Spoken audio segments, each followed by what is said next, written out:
Right Venkatareddy గారు, అంటే పెద్దిరెడ్డి భూముల వ్యవహారం అంటే కూటమి ప్రభుత్వం అధికారంలో వచ్చినప్పటి నుంచి ఇష్యూ నలుగుతూనే ఉంది. తమపైన క్రిమినల్ కేసులు పెట్టొద్దంటూ పెద్దిరెడ్డి కుటుంబం హైకోర్టుకి వెళ్ళింది. బట్ హైకోర్టు అడ్మిట్ చేయని పరిస్థితి అదొక ఎత్తు. ఈరోజు ఆంధ్రప్రదేశ్ డిప్యూటీ సీఎం అటవీ శాఖ ఆయన పరిధిలో ఉంది కాబట్టి ఆయన ఈ అటవీకి సంబంధించి ఏ స్థాయిలో ఈ కబ్జా చేశారు, శేషాచలంలో 76.74 ఎకరాల అటవీ భూములు కబ్జా చేశారు అంటూ ఒక వీడియో ఆయన ఈరోజు రిలీజ్ చేశారు. ముందు దానిపై మీ స్పందన ఏంటి? పవన్ కళ్యాణ్ గారు అంటే ఆధారాలు లేకుండా ఇట్లాంటి వీడియోలు రిలీజ్ చేయడం ఆయనకు అలవాటే. ఆధారాలు లేకుండా నిరాధార ఆరోపణలు చేసి ఏదైతే ఆరోపణల తర్వాత నేలకు గరుచుకోవటం, ట్రోల్స్ అవటం కూడా బాగా ఆయనకు అలవాటే. ఎందుకు ఆ మాట అంటున్నానంటే, మేము ప్రభుత్వంలో ఉన్నప్పుడు ఆయన చేసినటువంటి ఆరోపణ 30,000 మంది మహిళలు మిస్ అయ్యారని చెప్పి ఆరోపణ చేశాడు. Women trafficking. 30,000 మంది మహిళలను అక్రమ రవాణా చేశారు వాలంటీర్ల ఆధ్వర్యంలో అన్నాడు. మళ్ళీ వాళ్ళు అధికారంలో రాగానే అసెంబ్లీ సాక్షిగా 30,000 మంది కాదు 34 మంది మిస్ అయ్యారు, వాళ్ళని కూడా ట్రేస్ చేశారని చెప్పి వాళ్ళే చెప్పారు. అట్లానే రంగులు వేయడానికి 4,000 కోట్లు ఖర్చు పెట్టారని చెప్పి ఇదే పవన్ కళ్యాణ్ ఇదే చంద్రబాబు నాయుడు గారు ఆరోపించారు. మళ్ళీ అదే రంగులకు సంబంధించి పంచాయతీరాజ్ శాఖ మంత్రి ఆయనే కదా, ఆయన అసెంబ్లీలో వేయటానికి ఒక 40 కోట్లు అయింది, తీయటానికి ఒక 50 కోట్లు అయింది, మొత్తంగా 100 కోట్లు అయింది, అది కూడా పంచాయతీలకు సంబంధించినటువంటి ఎంబుక్ నుంచి వచ్చిందని చెప్పి ఆయనే మాట్లాడినటువంటి పరిస్థితి.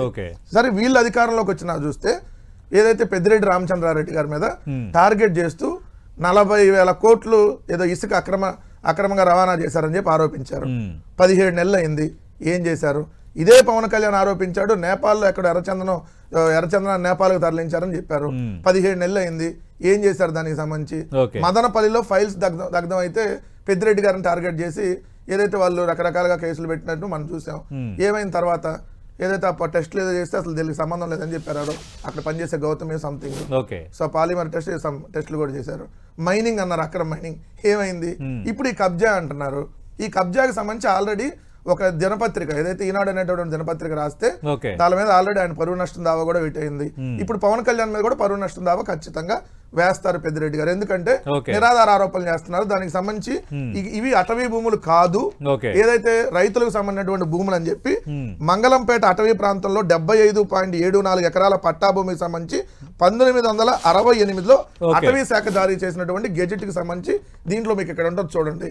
రెండోది వచ్చేటప్పటికి అక్కడ సర్వే నెంబర్ల ప్రకారం మీరు చూస్తే డాక్యుమెంట్ నెంబర్ లో క్లియర్ గా 75 ఎకరాలు ఏదైతే ఎక్కడెక్కడ కొన్నారు, ఏ సంవత్సరంలో కొన్నారనేది అది 2001లో చంద్రబాబు నాయుడు గారు ముఖ్యమంత్రిగా ఉన్నప్పుడు డాక్యుమెంట్ నెంబర్ 2346/2000 విస్తీర్ణం 15 ఎకరాలు, డాక్యుమెంట్ నెంబర్ 1/2001 విస్తీర్ణం 10 ఎకరాలు, డాక్యుమెంట్ నెంబర్ 2345/2000 విస్తీర్ణం 11 ఎకరాలు, డాక్యుమెంట్ నెంబర్ 139/2001 విస్తీర్ణం 18.94 ఎకరాలు, డాక్యుమెంట్ నెంబర్ 2347/2000 విస్తీర్ణం 10.80 ఎకరాలు, డాక్యుమెంట్ నెంబర్ 2/2001 విస్తీర్ణం 10 ఎకరాలు, మొత్తంగా 75.74 ఎకరాలు.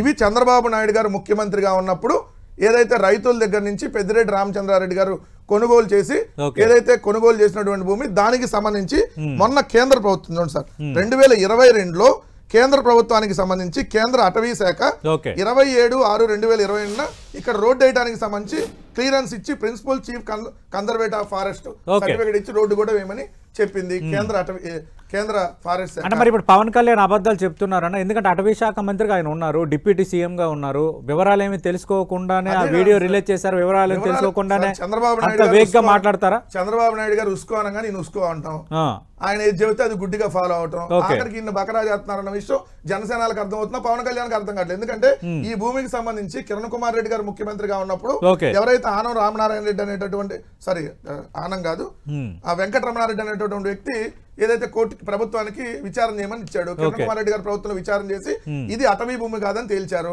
మళ్ళీ చంద్రబాబు నాయుడు గారు ముఖ్యమంత్రిగా ఉన్నప్పుడు 2014 కిరణ్ కుమార్ రెడ్డి టైంలో అటవీ భూమి కాదని తేల్చారా?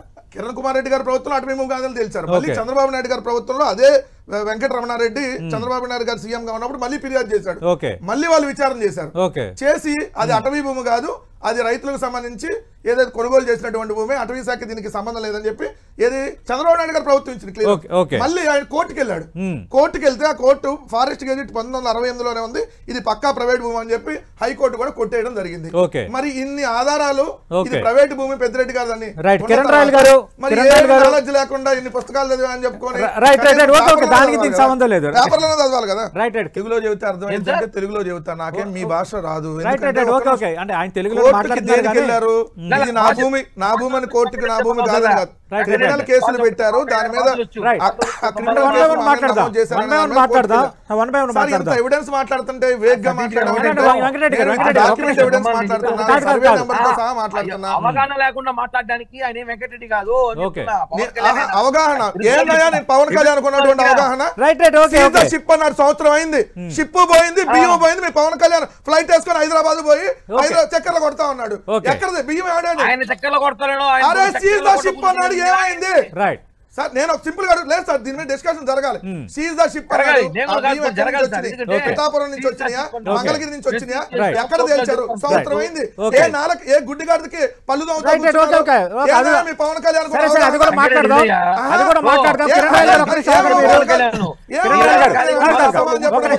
మహిళలు అన్నారు, పిచ్చి పిచ్చి ఆరోపణలు చేశారు, మళ్ళీ అసెంబ్లీలో మీరే నేలకు గడుచుకున్నారు. ఏం తెలిసిన ఆరోపణ చేశారు? ఒక నిమిషం సార్, అయోధ్యకు 1,00,000 లడ్లు పంపించారు, జంతువుల కొవ్వు, పంది కొవ్వు, దున్న కొవ్వు అని మీ కొవ్వెక్కిన మాటలు మాట్లాడారు. నిన్న ఇప్పుడు అయోధ్యకి నాణ్యమైన లడ్లు పంపించారని చెప్పారు. అంటే అయోధ్య వరకు మళ్ళీ డ్యామేజ్ అవుతుంది.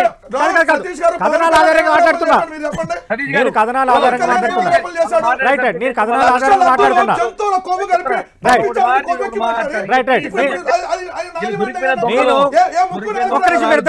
మీరిద్దరు ఆగాలి. కల్తీ వ్యవహారం సంబంధించి ఒక అయోధ్య వరకు ఇష్యూ కాకుండా స్వచ్ఛమైన నెయ్యితో పంపించారు అని అన్నారు. అంతే. అవన్నీ మీరు ఎప్పుడు మాట్లాడేది. ఒక్క నిమిషం కిరణ్ ఒక్క నిమిషం కాదు, నేను అడుగుతున్నా మీకు అంటే ఒక్క నిమిషం కిరణ్ గారు ఒక్క నిమిషం నన్ను మాట్లాడండి ఒక్క నిమిషం. చిత్తూరు జిల్లా మంగళంపేటలో 75.75 ఎకరాల అటవీ భూమిని పెద్దిరెడ్డి కుటుంబం ఆక్రమించి లగ్జరీ ఫామ్ హౌస్ నిర్మించినట్టు ఆరోపణలు వచ్చాయి. ఈ ఆక్రమణలపైన vigilance and enforcement director general నివేదిక ఇస్తే ఆ నివేదిక ఆధారంగా ఇప్పుడు పవన్ కళ్యాణ్ కఠిన ఆదేశాలు జారీ చేశారు. అంటే విజిలెన్స్ డైరెక్టర్ జనరల్ ఆల్రెడీ ఒక నివేదిక ఇచ్చారని, అది అటవీ భూమే, వారసత్వం వచ్చిన భూమి కాదు అని. 2014 సంవత్సరంలో ఇదే చంద్రబాబు నాయుడు గారు, పవన్ కళ్యాణ్ గారు గవర్నమెంటే ఉంది. 2018 దాకా ఆయన కలిసే ఉన్నాడు. 2014లో ఫిర్యాదు చేశారు వెంకటరమణారెడ్డి అనేటటువంటి తెలుగుదేశం నాయకుడు. మరి డీజీ నివేదిక తప్పైది. ఈ డీజీ నివేదిక ఇప్పుడు ఇచ్చిన డీజీ నివేదిక ఆధారంగానే పవన్ కళ్యాణ్ మాట్లాడారు అని అంటున్నారు. ఏ డీజీ నివేదికలు అండి? వాళ్ళ ప్రభుత్వంలో ఎన్ఫోర్స్మెంట్ డైరెక్టర్ వాళ్ళ ప్రభుత్వంలో ఎట్లాంటి నివేదికలు ఇచ్చుకుంటారు మీకు తెలియదు. రెండో అంశం వచ్చేటప్పటికి ఇది క్లియర్ గా చంద్రబాబు నాయుడు గారి ప్రభుత్వంలో ఇది ప్రైవేట్ భూమి అని చెప్పించి మళ్ళీ రోజు సిగ్గు లేకుండా మళ్ళీ దాన్ని ఎట్లా ఆరోపిస్తారు వీళ్ళే? రెండో పాయింట్ కాదు సార్, రెండో పాయింట్ వచ్చాడు, అక్కడ ఏదో లగ్జరీలు కట్టారన్నారు. అక్కడ 1000 దేశవాళీ ఆవుల్ని అక్కడ ఏదైతే 1000 దేశవాళీ ఆవుల్ని పెంచుతున్నారు. సో మీకు తెలియకపోతే తెలుసుకోండి. అదంటే మేము రాలేదు పులిచెర్ల అంటే మంగళపేట, నాకు తెలియదు. అడిగిన దానికి సమాధానం సార్, ఇదే ప్రభుత్వంలో మీరే తేల్చి రిపోర్ట్ ఇచ్చారు. 2014 శాఖ జారీ చేసినటువంటి నోటిఫికేషన్ అటవీ శాఖ. నాదొక ప్రశ్న. సరే, ఇప్పుడు మీరేమో కేంద్ర అటవీ శాఖ ఎందుకు ఇచ్చిందండి? మీరు కొన్ని ప్రైవేట్ ల్యాండ్. ఒక్క నిమిషం నేను మాట్లాడండి. మీరు కొన్ని ఆధారాలు చూపుతున్నారు, అది అటవీ భూమి కాదని గతంలో కేంద్ర పర్యావరణ అటవీ శాఖ ఇచ్చింది, అలాగే చంద్రబాబు నాయుడు టైంలో ఇచ్చారు, ఇవన్నీ చెప్తున్నారు. ఇప్పుడేమో ఇది ఖచ్చితంగా అటవీ అంటే అడవిలో వారసత్వ భూములు ఎలా వస్తాయి, ఇది ఖచ్చితంగా కబ్జా చేశారు అని Andhra Pradesh deputy CM vigilance DG నివేదిక ఆధారంగా మాట్లాడుతున్నారు. త్వరలో పెద్దిరెడ్డి రామచంద్రారెడ్డి పైన శాఖాపరమైన చర్యలు కూడా ఉంటాయని అంటున్నారు. ఇప్పుడు మీరేం చేయబోతున్నారు? అంటే ఇప్పుడు వీళ్ళు నివేదిక తప్పని మరి కోర్టుకు వెళ్తారా? ఇప్పుడు డెఫినెట్లీ ఇక్కడ పెద్దిరెడ్డి గారు ఒక్కరికే కాదు సార్, మిగిలిన వాళ్ళకి కూడా ఉన్నాయి ఇక్కడ భూములు.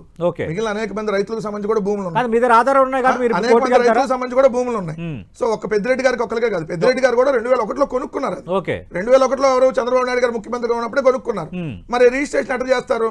మీరు అన్నట్టు అటవీ శాఖ భూములు అయితే రిజిస్ట్రేషన్ చేయరు కదా, రిజిస్ట్రేషన్ చేశారు. మీరు చెప్పేది కరెక్ట్ అయితే క్రిమినల్ ప్రొసీడింగ్స్ వద్దని హైకోర్టుకి వెళ్ళినప్పుడు ఎందుకు హైకోర్టు కొట్టేసింది పెద్దిరెడ్డి రామచంద్రరావు? క్రిమినల్ కేసులు హైకోర్టు ఏం చెప్పింది, దాని మొత్తాన్ని స్టే అని అడిగితే మన తప్పుడు కేసులు పెడుతున్నారని, దాన్ని ఎంక్వైరీలు చేయండి, దానికి సంబంధించి అధికారులకు సంబంధించి మీరు ఏదైతే కఠిన చర్యలు తీసుకోవడానికి వీలు లేదు, అధికారులకు సంబంధించి దాని మీద పూర్తిగా ఎంక్వైరీ చేయాలని చెప్పింది. తప్పే ఉందా అంటే చెప్పుకోండి. కిరణ్ రాయల్ గారు నేనేమన్నా మీ దగ్గర ఉన్న ఆధారం ఏంటి అన్న డాక్యుమెంట్ ఉండాలి కదా ప్రభుత్వం దగ్గర. నేను అదంటున్నా డాక్యుమెంట్ లేకుండానే పవన్ కళ్యాణ్ మాట్లాడతారు, డాక్యుమెంట్ లేకుండానే విజిలెన్స్ ఎన్ఫోర్స్మెంట్ నివేదిస్తారు. సార్ మీరు అమాయకంగా అడిగితే డాక్యుమెంట్ ఉంటే డాక్యుమెంట్ చూపిస్తారు కదా. డాక్యుమెంట్ మీరు రేపొద్దున కోర్టుకి వెళ్తే వీళ్ళు డాక్యుమెంట్ సమర్పించాలి కదా ప్రభుత్వం తరపున విజిలెన్స్ ఎన్ఫోర్స్మెంట్ టాపిక్ తీసుకొని వస్తారు. ఓకే ఆ రోజు ఇంకో టాపిక్ తీసుకొని మదనపల్లి ఫైల్ చెప్పారు, ఎర్రచంద్రం ఏమన్నారు, ఏం చెప్పాము నేను సీజర్షిప్ తీసుకురావడం కోర్టులో సబ్మిట్ చేయడం. పవన్ కళ్యాణ్ అతను వేగ్గా ఆరోపణలు చేయటం, సమాజంలో ఏదైతే వాళ్ళ కమ్యూనిటీనో లేదంటే సినిమా హాల్లో రెచ్చగొట్టం, ఇది తప్ప ఏముంది? ఇప్పుడు నేను అడుగుతున్నా సీజర్షిప్ ఏమైంది? Simple point sir. Kiran royal గారు బియ్యం రైట్ ఒక్క విషయం కాదు కదా. కిరణ్ రాయల్ గారు అయోధ్య లడ్డూలు తప్పించి మిగతా లడ్డూలు అన్నిటి కల్తీలో వాడారు కదా ఇప్పుడు రేట్ చేస్తున్నారు. మనిషి అనేవాడు ఎవడో కూడా ఉన్మాదంగా ఇట్లా తిరుమల లడ్డు మీద మాట్లాడటం, 310 సంవత్సరాల చరిత్ర కలిగినటువంటి ఆ దేవుడు ప్రసాదం మీద వీళ్ళెవరు ఇట్లా మాట్లాడుతున్నారు.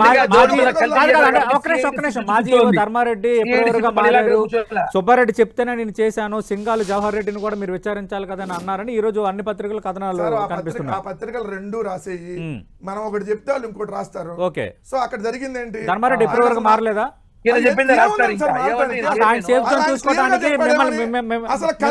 కలవపోతే మీరు కల్తీ అని అడుగుతుంటే నేనేం సమాధానం చెప్పాలి? వాళ్ళు కల్తీగా కలవలేదు మిమ్మల్ని అడగాలి కదా మీ పైన ఆరోపణలు. దానికి 3 రకాల టెస్టులు చేస్తారు. ఒకటి moisture test, foreign animal test, foreign vegetable test.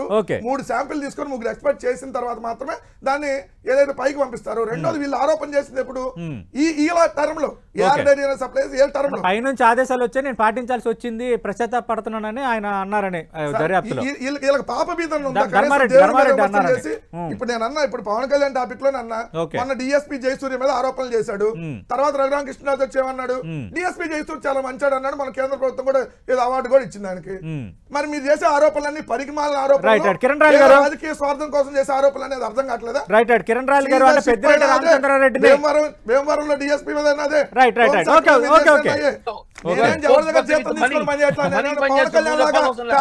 అమ్ముడు పోయేవాడిని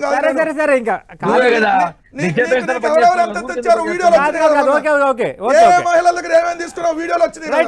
ఎవరు చేస్తాడండి?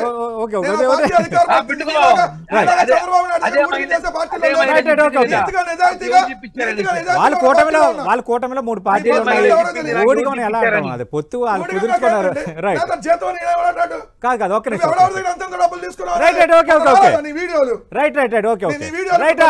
అవన్నీ మనం మాట్లాడుకుంటే మెయిన్ టాపిక్ డైవర్ట్ అయిపోయింది. క్లియర్ గా అడుగుతున్నా, what is the evidence? Evidence ఏంటి? మీరు రోజు పనికి మాలిన గాలారోపణలు. నేను అదే అంటున్నా. మీరు చెప్పారు వెంకటరెడ్డి గారు, మీరు చెప్పాల్సినవి మీరు చెప్పారు. కరే ఇప్పుడు విజిలెన్స్ ఎన్ఫోర్స్మెంట్ నివేదిక ఆధారంగా పవన్ కళ్యాణ్ మాట్లాడారు అనేది వచ్చింది. రెండో దాన్ని ఒక పోస్ట్ చేశారు, ఇది వీడియో రిలీజ్ చేశారు. ఆధారాలు ఆయన దగ్గర ఆధారాలు లేవు, ఆయన తప్పు అంటే మీరు కోర్టుకు వెళ్ళి మీకు ఛాన్స్ ఉంది కదా, ఖచ్చితంగా మీరే కదా గెలుస్తారు. అప్పుడు మాకున్నటువంటి రైట్ మేము ఇట్లా చేసుకుంటాం, దాంట్లో నో డౌట్. కానీ పనికిమాల ఆరోపణలు చేసినందుకు వీళ్ళు ఏం చెబుతారు? ప్రజలకి క్షమాపణ చెబుతారా? ఇప్పుడు ఇదే ప్రభుత్వం ఇచ్చింది ఆల్రెడీ, అది ప్రైవేట్ భూములు అటవీ భూములు కాదని. మరి ఎందుకు ఇచ్చారు? కానీ ఇప్పుడు అదే ప్రభుత్వం చేశారని కదా, కబ్జా చేశారని కదా ఇచ్చింది ఈ రిపోర్ట్ తప్ప. మరి ఇప్పుడు ఎన్ని తప్పుడు ఆరోపణలు చేసి ఎన్ని కేసులు పెట్టలేదు మీరు చూడలేదు ఇక్కడ? ఏం సంబంధం లేదా గంజాయి కేసులు పెట్టడం కానీ, లేదంటే మహిళల అక్రమ రవాణా కేసులు కానీ, వైఎస్ఆర్సీపీ సోషల్ మీడియా వాళ్ళ మీద ఇట్లాంటి కేసులు పెడుతున్న వాళ్ళకి కేసులు కొత్త మీ హయాంలో కూడా కొన్ని అకారణంగా కేసులు పెట్టారు, అది కూడా డ్యామేజ్ అయింది కదా వైసీపీ హయాంలో పెడితే. ఆ పోలీసు ఎవడు వారి మీద ఇప్పుడు చర్యలు తీసుకోండి, ఎవడొద్దన్నాడు? తీసుకుంటారు రేపొద్దున. మేము క్లియర్ గా చెబుతున్నాం కదా. రైట్ కిరణ్ రాయల్ గారు, పనికిమాలిన ఆరోపణలు కాదు. రైట్ థ్యాంక్ యూ వెంకటరెడ్డి గారు.